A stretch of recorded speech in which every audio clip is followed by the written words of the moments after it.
திரளாக எல்லா பார்ட்டிக்காரங்களும் மனசாட்சியோட இந்த மண்ணு மேல பற்று இருந்தாக்கா ஆல் பார்ட்டி லீடர்ஸ் ஒரு நாள் பிக்ஸ் பண்ணுங்க. பிஜேபி அட்டாக் பண்ணலாம். பிஜேபி சிஎஸ் பதில் சொல்லணும். எஸ்பி முன்னாடியே சொல்லணும். இல்ல டிசி வந்தா கூட சொல்லணும். இதுதான் நம்மளுடைய கோரிக்கையா இருக்கும் என்று வேண்டிக் கொண்டு, எனக்கு என் மண்ணும் என் மக்களும் தான் வேணும் ஒழியோ அரசியல் எனக்கு தேவையில்லடா. ஆஸ்பத்திரி இல்ல, குடிக்க தண்ணி இல்ல, வசதி இல்ல, வீடு சொந்தம் இல்ல, வீட்டுக்கிட்ட சுகாதாரம் இல்ல. இதுக்கெல்லாம் காரணம் இந்த ஊர் சட்டமன்ற உறுப்பினர்.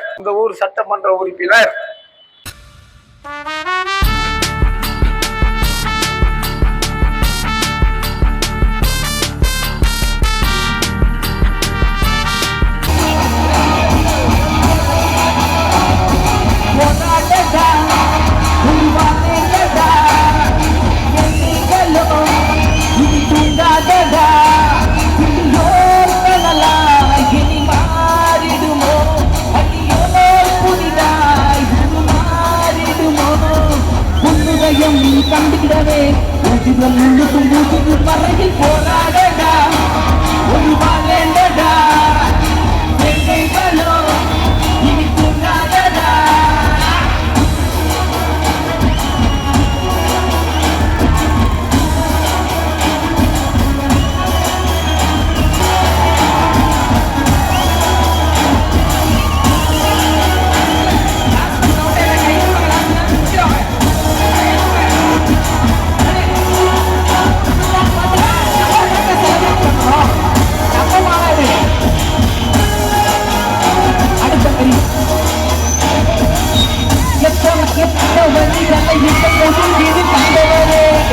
அத்தனையும் பற்றி உங்கள் நரங்களில் கண்டிடுவோம்.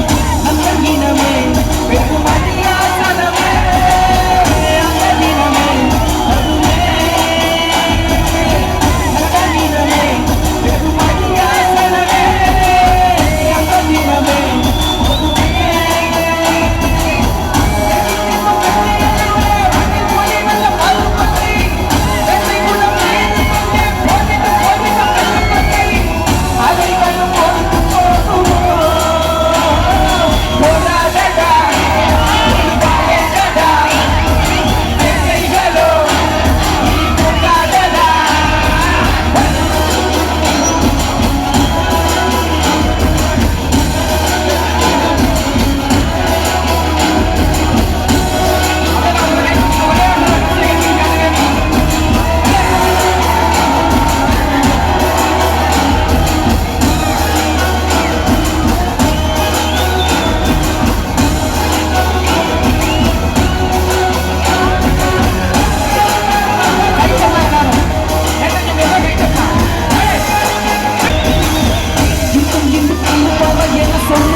இன்றைக்கு காலை போய் இதுவரை ஊர்வலம் நடைபெற்றிருக்கிறது. இந்த மகத்தான சுத்த தினத்திற்கு மரியாதைக்குரிய தங்கவயல் மண்ணின் மைந்தர் முன்னாள் சட்டமன்ற உறுப்பினர் அகில இந்திய குடியரசுக் கட்சியின் தேசிய தலைவர் மரியாதைக்குரிய ஐயா எஸ் ராஜேந்திரன் அவர்கள் நினைவுரையாற்றினார்.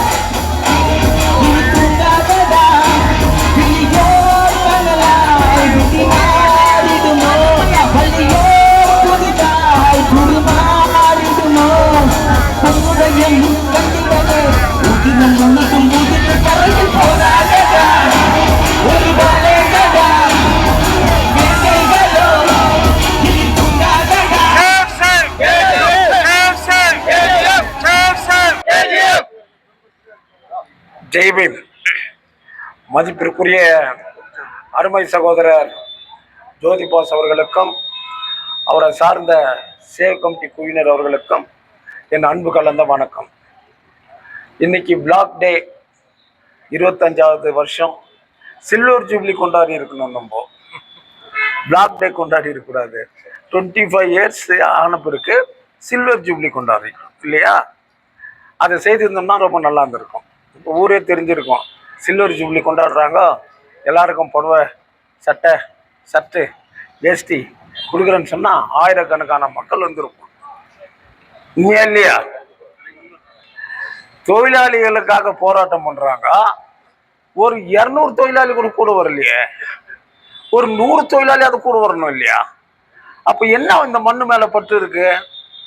பற்று இல்லாதனால தான், இந்த மண்ணு மேல பாசம் இல்லாதது தான் வெளியூருக்காரங்களை கொண்டாந்து உள்ளூர்ல விட்டீங்க. உள்ளூர்காரங்க விட்டு அவன் நம்மளுக்கு மண்ணை தான் கொட்டினான் வழியா பொண்ணு கொட்டல. இப்போ ஜோதி பாஸ் சொன்ன மாதிரி அந்த லெட்டர் கூட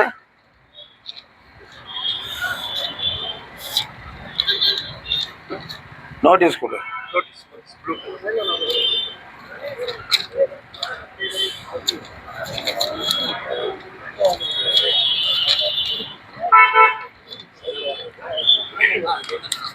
தங்கவயல் கருப்பு தினம் மார்ச் 1. உலக புகழ்பெற்ற கோலார் தங்க சுரங்கம் என்ற BGML 2001 மார்ச் அன்று மத்திய அரசால் மூடப்பட்டது. இது உண்மை. 1880 ஜான் டெய்லர் கம்பெனியரால் துவக்கி நூற்றாண்டை கடந்து 800 டன் தங்கத்தை தரணிக்கு வழங்கிய பெருமை உண்டு. 5000க்கும் மேற்பட்ட தொழிலாளர்கள் சுரங்க விபத்தில் ரத்தம் சிந்தி உயிர் தியாகம் செய்த வரலாறு மறைக்க முடியாது. இன்னும் சுரங்கத்துக்குள் தேசிய சொத்தான தங்கம் உள்ளதை தொழில்நுட்ப வல்லுநர்கள் ஆய்வில் கண்டறிந்துள்ளனர். இருந்த போதிலும் மீண்டும் தங்க சுரங்கத்தில் தங்கம் எடுக்கும் தொழிலை தொடர்விடாமல் மூடிவிட்டனர். சர்வதேச சந்தையில் ஒரு டன் பசு தங்கத்தின் விலை 800 கோடி ரூபாய். 820 டன் தங்கத்தை 10,000 அடி பாதாளம் சென்று பாறைகளை பிளந்து தரணிக்கு வழங்கியுள்ளனர். இன்றைக்கு இதன் மதிப்பு 6,50,000 கோடி. இத்தகைய தேசத்தின் வலிமையை உலகுக்கு உயர்த்து காட்டிய பெருமை நமது தங்க சுரங்கத்தை எழுந்த நாள் தேசத்தின் துக்க நாள். இதை படிச்சு கூட மனசாட்சி உள்ளவன் வரலன்னு சொன்னா அவன் இந்த ஊர் மண்ணின் மைந்தனா? அடுத்தது, இதன் வரலாற்றை பிரதிபலிக்கும் வகையில் வானத்தை தொட்டிருக்கும் சைனாட் மலை இது இயற்கை மலை அல்ல, உழைப்பின் அடையாளத்தில் உருவான செயற்கை மலை. அதிலும் கூட தங்கம் சீலைட் உலோகங்கள் உள்ளதே சுரங்க நிபுணர்கள் தகவலாகும். இது வரலாற்று பொக்கிஷம்.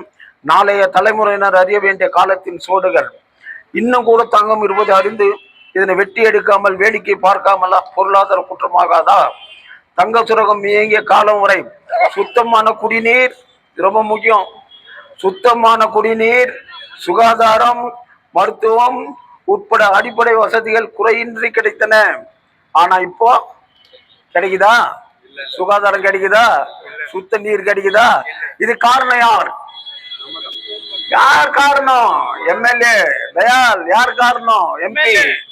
MP MLA. MP வந்தாருன்னா கூடவே சுத்துறீங்க கார்ல, நான் MP கொடுக்குறேன்னு. இருந்து என்ன பண்ண போற? ஒன்னும் பண்ண முடியாது. அவன் பாட்டுக்கு அவன் சுத்திட்டு போயின்னு இருப்பான் இல்லையா? தங்க சுரங்கம் இயங்கிய காலம் வரை சுத்தமான அடிப்படை வசதிகள் குறையின்றி கிடைத்தன.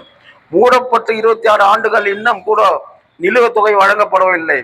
குடிநீருக்கு தட்டுப்பாடு, மருத்துவ வசதிக்கு திண்டாட்டம், சுகாதார வசதி இன்று தவிப்பு, குடியிருக்க வீடுகளை சொந்தமாக்கவில்லை, வேலை வாய்ப்பு தேடி அலையும் கஷ்டம், மொத்தத்தில் வாழ்வாதாரத்துக்கு வழியை காணும். எனவே இது தங்கவயலுக்கு துக்க நாள், கருப்பு தினம். எனவே தங்கவயல் மண்ணின் மைந்தர்களே, இழந்ததை மீட்போம், இருப்பதை காப்போம், ஒரே லட்சத்தில் நமது பணியை தொடர செய்வோம்.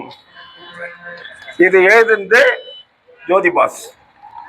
ஆஸ்பத்திரி இல்லை, குடிக்க தண்ணி இல்லை, வசதி இல்லை, வீடு சொந்தம் இல்லை, வீட்டுக்கிட்ட சுகாதாரம் இல்லை. இதுக்கெல்லாம் காரணம் இந்த ஊர் சட்டமன்ற உறுப்பினர். என்ன சட்டமன்ற உறுப்பினர்? அவன் எங்க என்ன கேட்டுப்போ, நான் 500 ரூபாய் கொடுக்குறேன், ஓட்டு போடுறான், நான் ஜெயிக்கிறேன். இத மனசாட்சி உள்ளவன் இதை ஏத்துக்குவானா? சிந்திச்சு பாருங்க.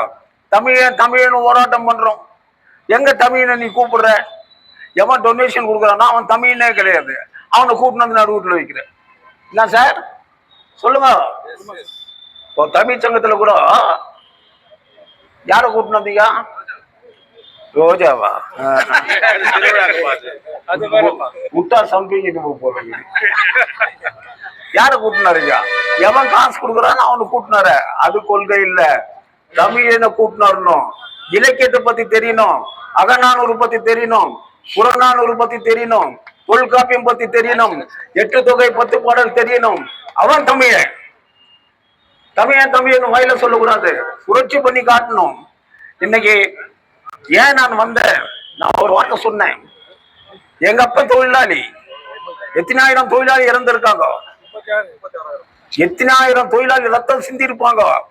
எங்க அப்பனும் ஒரு தொழிலாளி. என் தொழிலாளிக்கு நான் வரலன்னா எனக்கு அரசியல் தான் வேணுமா? எம்எல்ஏ தான் வேணுமா?